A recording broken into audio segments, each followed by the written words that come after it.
Assalamualaikum warahmatullahi wabarakatuh. Bismillah walhamdulillah wassalatu wassalamu ala rasulillah Sayyidina Muhammad ibn Abdullah wa ala alihi wa sahbihi wa man tabi'ahu wa nasarahu wa wala. Hal-hal yang membatalkan tayamum. Ini bagian akhir bahasan tentang tayamum. Dan malam ini kita bahas dua materi. Yang pertama yang membatalkan tayamum, dan yang kedua orang yang tidak memiliki dua alat bersuci. Ya. Kita awali dengan hal-hal yang membatalkan tayamum. Yanqudu tayammumu ma ya'ti. Tayamum itu batal, ya. Seperti yang akan diuraikan berikut ini. Kulluma awalan kulluma yunkidul wudu'a wal ghusla yunkidut tayammuma. Setiap hal yang membatalkan wudu dan mandi berarti membatalkan tayamum. Ya. Jadi ini yang pertama.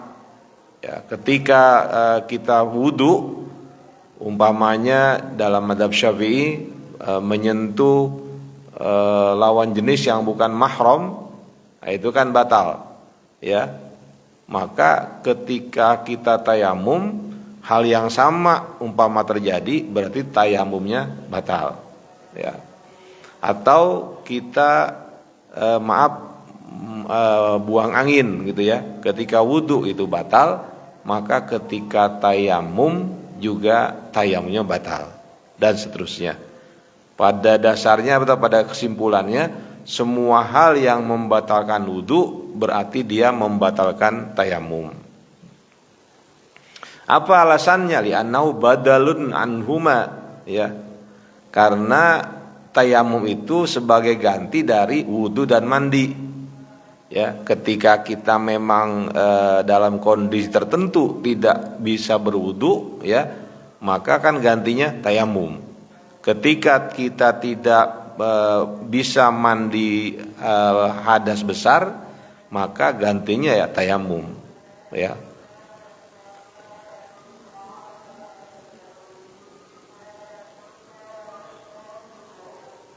Tsaniyan, yang kedua, zawalul udhri al-mubihi lahu, yaitu hilangnya uzur yang membolehkan untuk bertayamum, ya. Jadi ketika kita tayamum karena ada hal-hal yang memang tidak bisa dihindari.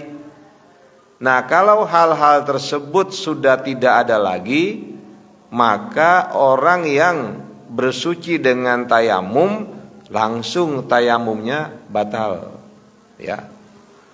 Nah, mana contohnya? Di sini contohkan apa? Kadzahabil aduwi. Umpamanya ada di satu tempat gitu ya, kita tidak bisa mendapatkan air karena air tersebut ada di daerah musuh, yang kalau kita ke daerah tersebut akan membahayakan diri kita. Kondisi itu membolehkan orang itu tayamum. Ketika musuh itu sudah tidak ada di situ lagi, nah berarti tayamumnya batal, ya. Kenapa? Kita sudah bisa berwudu, ya, atau kita sudah bisa mandi wajib. Kenapa? Penghalang untuk berwudu dan mandi itu sudah tidak ada lagi. Nah, umpamanya saat itu kita masih punya kita masih belum batal tayamum kita. Nah, ketika penghalangnya sudah tidak ada, ya tayamumnya otomatis batal gitu. Enggak bisa dipakai lagi itu, ya. Wal maradi, penyakit itu udah hilang. Umpamanya kita enggak boleh pakai air karena ada penyakit yang tidak membolehkan pakai air. Berarti kita tayamum tuh. Nah, ketika penyakit itu sudah tidak ada lagi, ya, lalu kita masih suci dengan tayamum, otomatis tayamumnya batal, ya, sudah tidak lagi bisa digunakan. Wal barodi, kita boleh tidak wudu karena dingin sekali. Umpamanya ada di daerah ya yang dinginnya luar biasa, sehingga kalau kita pakai air itu membahayakan keselamatan diri kita. Kita tayamum. Nah, ketika dingin itu sudah hilang, maka otomatis ya tayamum kita itu batal itu ya.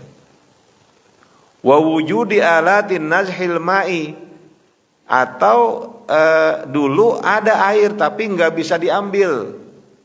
Nah, kemudian ada alat yang bisa mengambil air, otomatis tayamumnya batal ya. Tuh, tayamum batal itu. Kenapa? Sudah ada alat untuk mengambil air gitu kan ya. Berarti tayamumnya batal ya. Wa itlaqu sarahihi minas sijni alladzi la ma'fi. Yang berikutnya itu tempat orang di penjara gitu ya. Orang sudah bebas.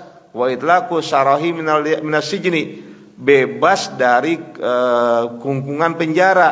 Alladzi la ma'fi, yang di penjara itu enggak ada air. Ya kan, ketika di penjara itu enggak disediakan air, ya, berarti dia tayamum.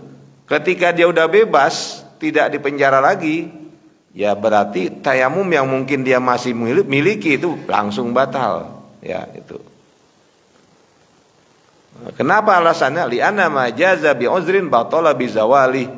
Karena sesuatu yang dibolehkan atas dasar uzur, ya, ada sesuatu yang menghalangi, batala bi zawali, maka menjadi batal dengan hilangnya uzur tersebut, ya. Nah, ini bisa jadi tuh kita lagi sakit, bisa aja terjadi. Lagi sakit kita nggak berani untuk mandi, ya, atau nggak berani untuk wudu. Maka ketika penyakit tadi sudah hilang, ya sudah, tayamum kita batal, ya, itu seperti itu. Kemudian salisan yang ketiga, ru'yatul ma'i, ya, melihat air. Awil qudrati ala isti'malil ma'il kafi, atau mampu menggunakan air yang yang volumenya kadarnya cukup, walau marrotan indal hanafiyati wal malikiyati, sekalipun ya basuhannya cuma satu kali saja menurut ulama Hanafiyah dan Malikiyah, ya. Jadi yang ketiga ini, ketika dia sudah tayamum umpamanya, ya, umpamanya dia waktu zuhur umpamanya, masuk waktu zuhur dia tayamum. Enggak lama, ya, setelah dia tayamum ada air, ya, kelihatan ada air, maka tayamumnya otomatis batal, gitu, ya. Atau dia udah tayamum, kemudian, ya, ada air yang memang cukup untuk digunakan, walaupun itu digunakannya hanya untuk satu kali, ya. Satu kali basuh muka, satu kali basuh tangan, ya. Nah itu batal tayamumnya, dia mesti wudu, gitu. Walau lam yakfi inda Syafi'iyati wal Hanabilati, sekalipun air itu tersebut enggak cukup menurut ulama Syafi'iyah dan ulama ya Hambali, ya, mazhab Hambali. Nah ini berarti apa? Melihat adanya air itu membatalkan tayamum. Ya. Fa in ra'a al-ma'a athna as-sholati, maka jika seseorang melihat air ketika sedang sholat, ya, umpamanya lagi sholat tadi karena pakai tayamum, memang tidak ada air, tiba-tiba lagi sholat lihat ada air. Ya, dia lihat ada air. Bisa juga karena tiba-tiba turun hujan, kan bisa begitu, ya. Maka apa? Yantaqidu tayammumu indal Hanafiyati wal Hanabilati. Maka menurut ulama Hanafiyah dan ulama Hanabila, ya, Imam Hambal, itu tayamumnya otomatis batal, ya. Lagi sholat, kemudian ternyata dilihat ada air, otomatis tayamumnya menjadi batal. Ya. Kenapa libut lanit toharoti bizawali sababiha? Karena batalnya kesucian dengan tayamum bizawali sababiha, dengan hilangnya penyebabnya. Karena penyebabnya tidak ada air, lalu ada air, maka berarti toharoh dengan bertayamum itu menjadi batal. Ya. Wala yantaqidu tayammumu indal malikiyati. Nah, ini beda lagi. Menurut ulama Malikiyah, kalau orang lagi sholat dengan dengan bersuci dengan tayamum, ya kadang nggak ada air, tiba-tiba lagi sholat dia lihat ada air, kata Imam Malik itu tayamumnya tidak batal.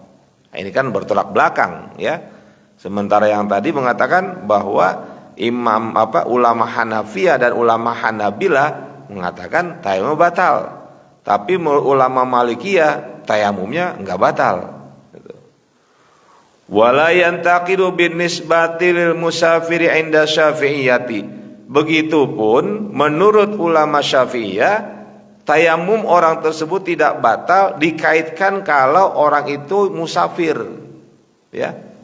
Bukan orang yang mukim. Umpamanya dia lagi musafir, kemudian di saat musafir tidak ada air, lalu dia tayamum, ya, untuk melaksanakan sholat. Ketika dia sedang sholat, tiba-tiba dilihat ada air, maka kata Imam Syafi'i, orang yang sedang musafir mengalami hal macam itu, maka tayamumnya tidak batal. Tapi kata mazhab Syafi'i itu, kalau dia bukan orang musafir, berarti tayamumnya batal. Tuh, ya, apa alasannya?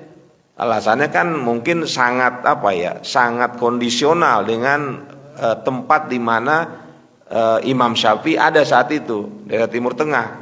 Kenapa? Alasannya umumnya biasanya itu orang-orang musafir, ya, akan mengalami yang namanya tidak mendapatkan air, gitu.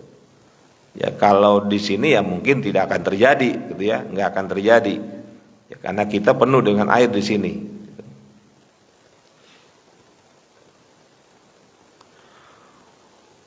Wa tabtulu sholatul muqimi inda Syafi'iyati, ya. Menurut ulama Syafi'iyah, sholat orang yang pakai tayamum lalu dia melihat ada air, sedangkan dia orang yang bukan musafir tapi penduduk asli di situ, maka sholatnya menjadi batal, ya, itu. Jadi kalau lagi sholat dia orang yang bukan musafir, ya, penduduk daerah tersebut, maka sholatnya menjadi batal, ya. Li'annahu kama abnat sabiqan talzamu i'adatu sholati liwujudil ma'i.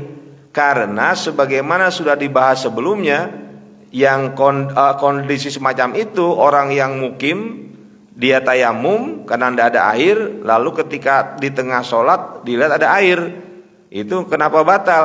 Karena orang yang semacam itu, orang yang mukim, ketika dia sholat dengan menggunakan tayamum akibat atau karena tidak ada air, nanti dia kan wajib untuk mengulang sholatnya, ya, mengulang sholatnya. Gitu.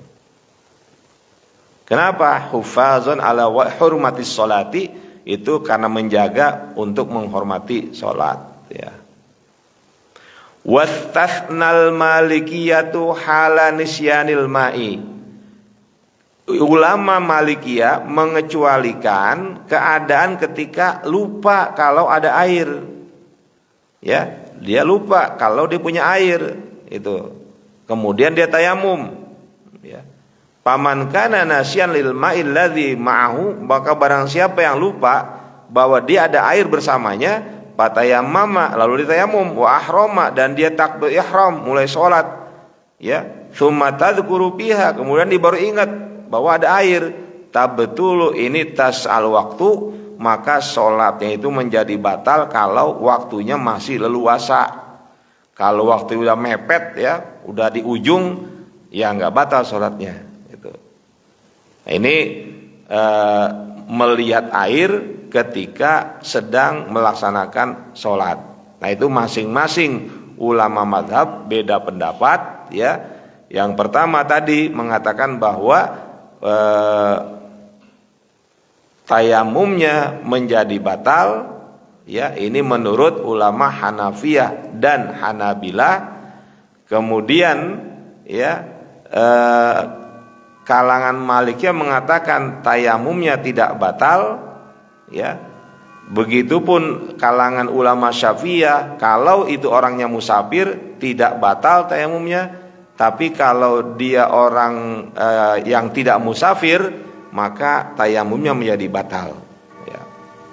Nah, sekarang amma in ro'al ma'a ba'dan tihais sholati. Adapun jika seseorang yang bersuci dengan cara tayamum karena tidak ada air, dia melihat air setelah selesai sholat. Kalau tadi lagi sholat, ini melihat air, sholatnya udah rapi, ya. Dia udah selesai sholatnya, nggak tahunya ada air, lihatnya gitu. Gimana kalau begitu, ya? Fa in kana ba'da khuruji waqti sholati la yu'iduha ijma'an. Maka jika, ya, setelah keluar waktu sholat, umpamanya dia sholat zuhur dengan cara tayamum bersucinya, ya, setelah selesai sholat maka masuklah waktu asar. Ya, waktu zuhur udah lewat, udah selesai, udah habis. Lalu dia melihat ada air, ya. Maka apa? La yu'iduha ijma'an, dia tidak perlu mengulangi sholatnya ijma'an. Ini merupakan kesepakatan semua ulama fikih. Tidak ada perbedaan. Kalau dia menemukan air atau melihat air, ya, setelah dia selesai sholat dan waktu sholat udah habis, itu berarti sholat zuhurnya itu enggak wajib untuk diulangi, ya. Wa in kana fi asna'il waqti, kalau dia udah sholat zuhur umpamanya, lalu dia melihat ada air tapi waktu zuhur masih ada. Umpamanya, ya, dia sholat zuhur jam 12:30 gitu, ya, 12:30 dengan cara tayamum karena nggak ada air, ya. Kemudian tiba-tiba jam 2 dilihat ada air. Nah, berarti kan jam 2 itu masih dalam masuk waktu zuhur, ya.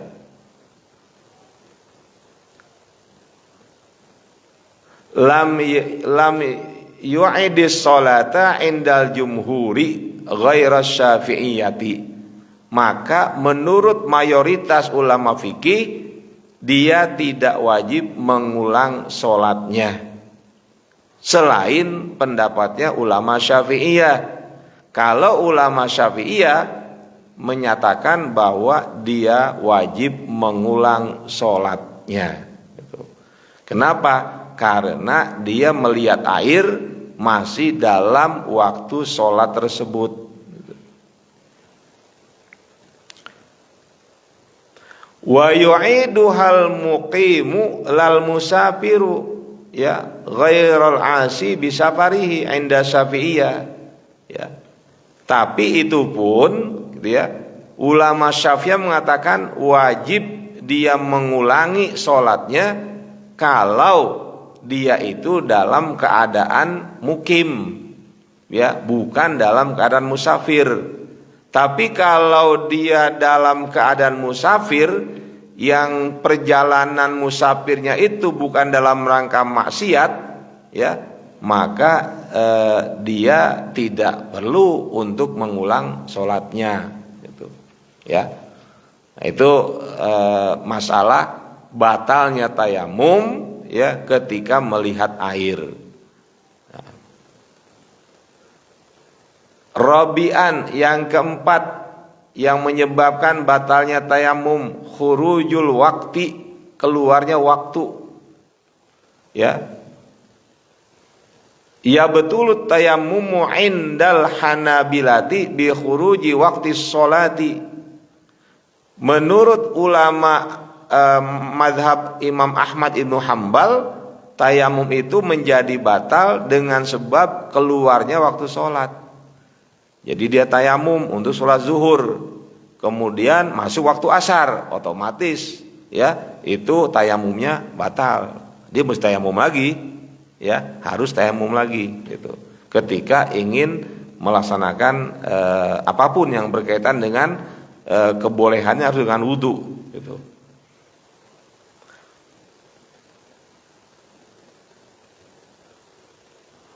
Wa adhafal hanabilatu in kharaja waktu sholati wa huwa fiha batola tayammumu wa batolat sholatuhu.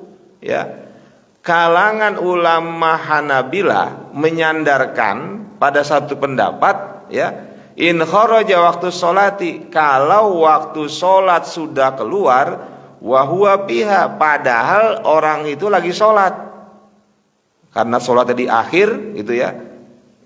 Kemudian di pertengahan sholat masuk waktu yang baru, ya. Gimana kalau begitu? Kata ulama Hanabilah, batolat tayamumuhu, tayamumnya itu batal, wa batolat sholatuhu, sholatnya juga batal, ya. Karena dia itu separuh sholat yang dilakukan ada di waktu yang lain. Sedangkan menurut pemahaman ulama Hanabilah, kalau waktu sholat sudah habis, maka otomatis tayamumnya juga batal. Ya, li'anna taharatahu intahat bintihai waktiha. Karena sungguh kata Imam pendapat ulama Hanabilah, ya, kesucian orang tadi itu menjadi hilang, ya, dengan sebab berakhirnya waktu sholat, ya. Maka otomatis batal sholatnya. Yang kelima, yang menyebabkan batalnya tayamum, ar-riddatu, murtad. Tabtul tayamumu inda syafi'iyati bi khilafil wudu'i. Ini tayamum menjadi batal lantaran kemurtadan seseorang yang bersuci pakai tayamum menurut ulama Syafi'iyah. Ya, bi khilafil wudu'i, berbeda dengan wudu. Likuwati, karena wudu itu posisinya dia lebih kuat, ya, sebagai alat bersuci gitu. Sedangkan tayamum itu penggantinya lebih lemah, ya. Maka orang yang murtad lalu dia dalam keadaan tayamum, otomatis tayamumnya batal, ya. Lakin tabtulu niyatul wudu'i fa yajibu tajdiduha, ya. Tapi niat wudunya menjadi batal, maka dia wajib untuk memperbarui wudunya. Jadi walaupun wudunya orang yang murtad tidak batal menurut Syafi'iyah, tapi karena dia sudah murtad, maka niatnya itu menjadi batal. Karena niatnya menjadi batal, ya dia wajib untuk memperbarui wudunya, ya, kalau dia masuk Islam gitu. Oke.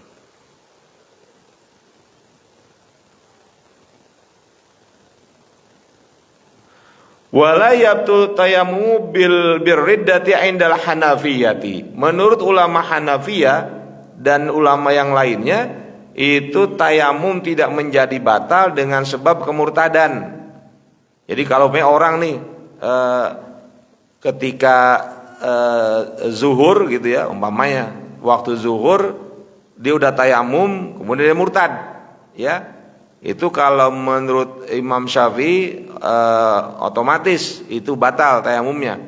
Kata ulama Hanafiyah nggak batal, ya, tayamumnya nggak batal. Jadi kalau setelah itu dia baru beberapa menit itu belum batal tayamumnya, lalu dia kembali kepada Islam, kata Imam Hanafi tetap tayamumnya masih sah, itu, ya. Enggak membatalkan kemurtadannya tadi. Fayusalli bihi iza aslama, maka dia boleh sholat dengan tayamum tersebut kalau dia masuk Islam. Jadi umpamanya ketika zuhur masuk itu dia tayamum karena nggak ada air atau karena nggak boleh pakai air, dia tayamum, ya. kemudian setelah tayamum belum sholat zuhur tuh, belum sholat zuhur dia murtad.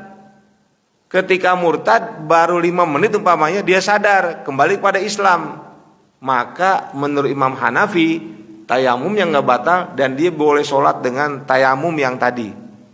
Itu. Ya, ini Hanafiyah ya. Kalau Syafi'iyah yang kita ikuti ajarannya, ya ini batal otomatis gitu ya. Kayak ini Hanafiyah.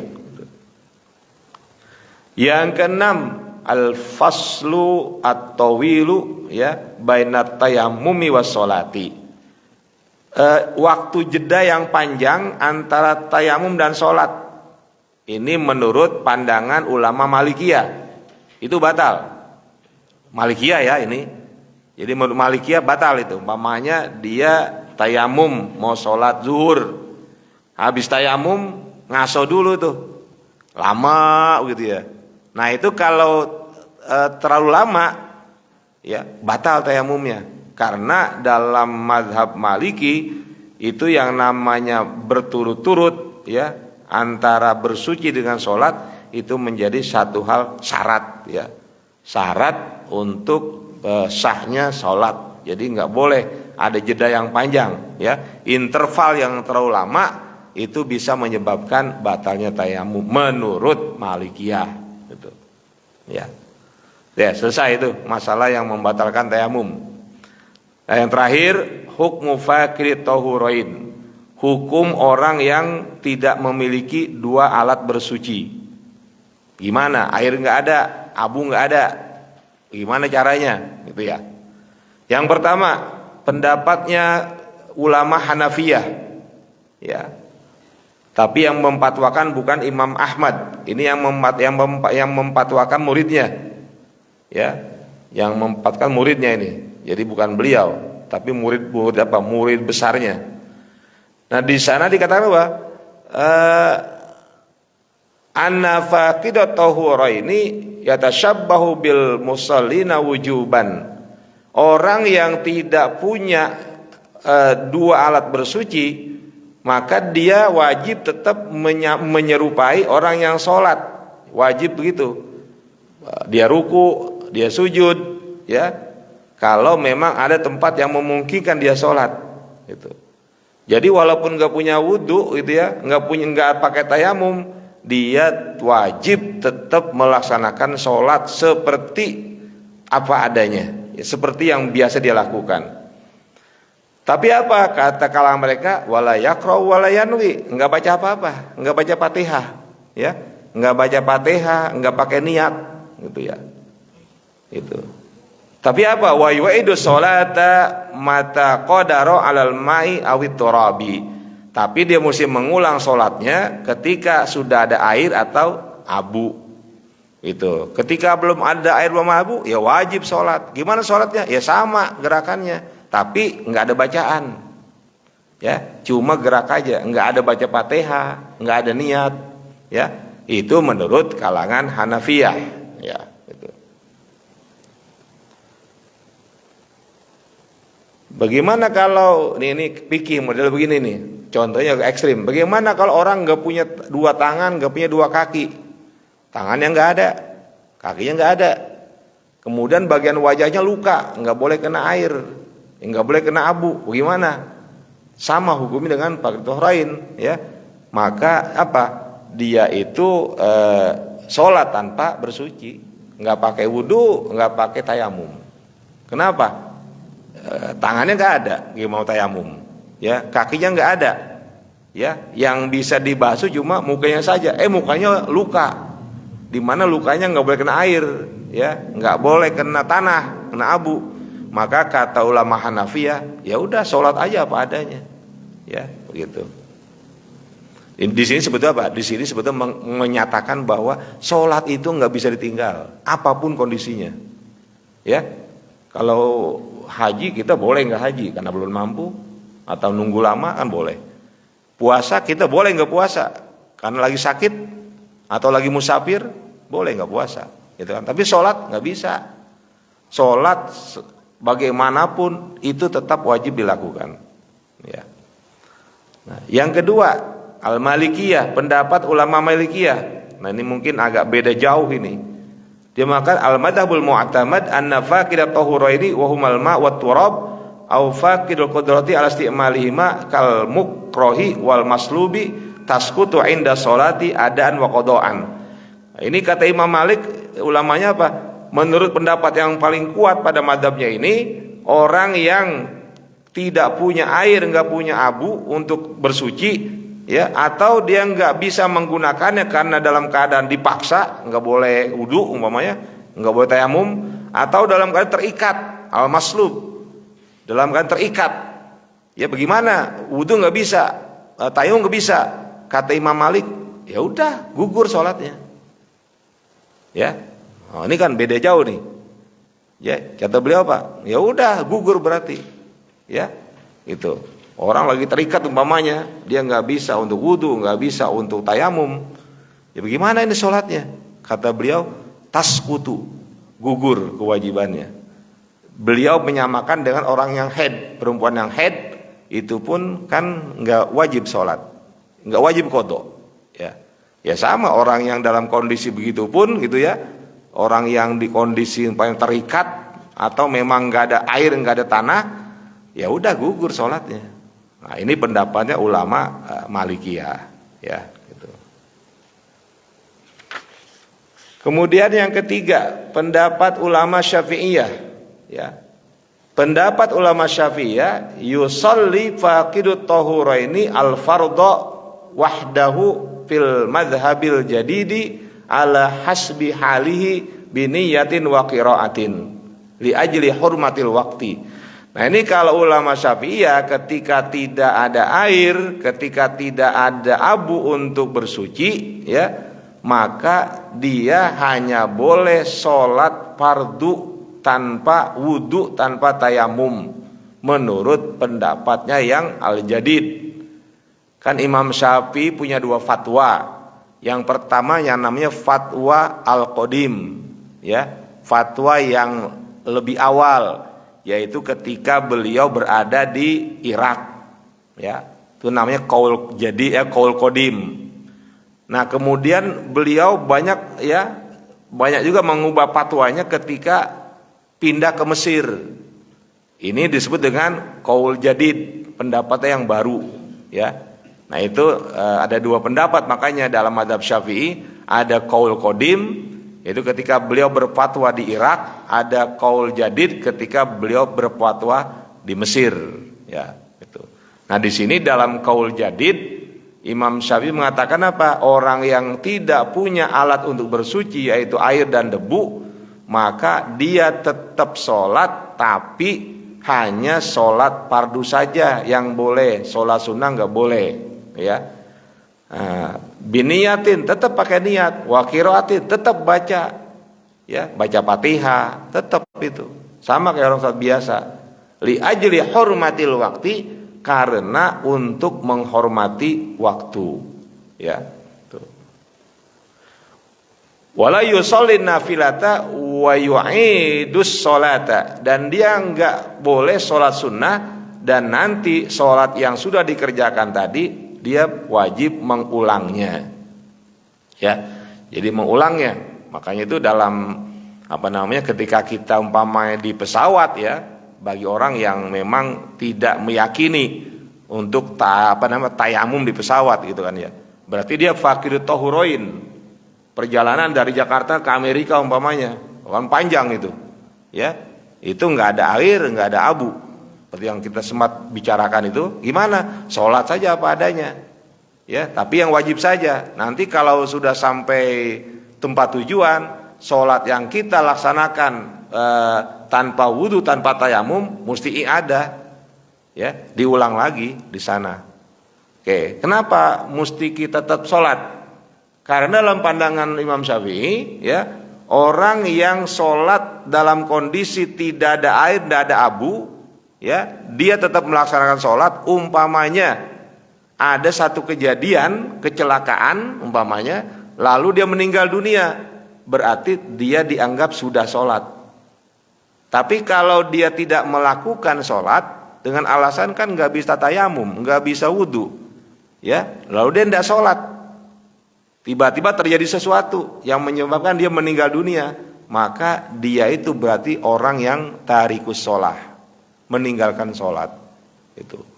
Di situ alasan dari ulama Syafi'i atau Imam Syafi'i, ya, mengapa dalam kondisi macam itu kita sholat seperti, ya, layaknya kita sholat, tapi dalam kondisi seadanya, gitu.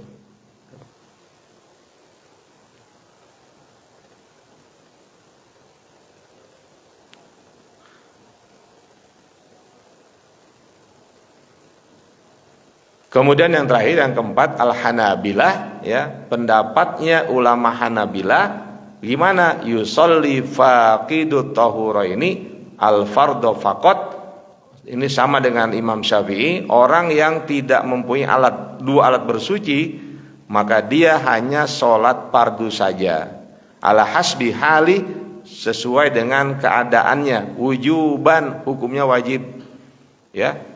Mau kayak apa kayak keadaannya, gitu ya, mau ngadep mana kayak gitu ya. Sama ketika di rumah sakit kan begitu, di rumah sakit kita nggak mungkin menghadap kiblat, bisa jadi, ya, maka dalam kondisi begitu tetap sholat itu. Nanti apa, i'adah, kita ngulang. So kenapa di i'adah? Karena ketika kita sholat itu kondisinya nggak sempurna, ya, kita tidak menghadap kiblat, berarti kan sudah menghilangkan atau tidak memenuhi syarat untuk sholat, ya. Tuh. Ini ada Pak dalam kitab Al-Fawaidul Mukhtarah, ya, itu ada seorang ulama mengatakan bahwa seringkali, ini fenomena yang bisa kita lihat seharian kita, seringkali yang terjadi orang yang sedang dirawat di rumah sakit tidak sholat. Ya, tidak sholat. Alasan macam-macam, susah wudhu, ya, padahal masih bisa diwudukan, itu. Atau kalau nggak bisa wudhu kan bisa tayamum dan sebagainya. Nah, kata penulis di situ apa? Inilah seandainya dia meninggal itu termasuk su'ul khotimah, ya, meninggal dengan akhir yang buruk. Kenapa? Karena meninggalkan sholat, padahal kesadarannya masih ada. Itu ya, dia bukan orang yang sedang kondisi tidak sadar, masih sadar, masih ingat, ya, maka tuntutannya tetap wajib sholat, ya, dalam keadaan apapun. Umpamanya yaitu tadi ekstrimnya, air nggak ada, wudhu air nggak ada, abu nggak ada, atau nggak dibolehkan pakai dua-duanya, tetap sholat. Itu ini fenomena yang ada, ya, menurut dalam tulisan kitab tersebut, ya, mungkin dari observasinya banyak bener orang yang lagi dirawat di rumah sakit kagak sholat, itu, ya, itu ninggalin sholat enak aja itu, ya, seperti itu. Nah di sini keluarga yang paling berperan harusnya, ya, untuk ngingetin, gitu. Kalau memang harus diwuduin ya wuduin, kalau memang harus ditayamumin tayamumin, gitu. Jangan sampai sholat ditinggalkan begitu, ya. Ya. Bedanya Imam Ahmad Ibnu Hambal, kalau Imam Syafi'i mengatakan orang itu wajib mengulang sholatnya, tapi kalau kata Imam Ahmad itu dia nggak wajib i'adah, jadi udah selesai, gitu ya. Ya, saya kira ini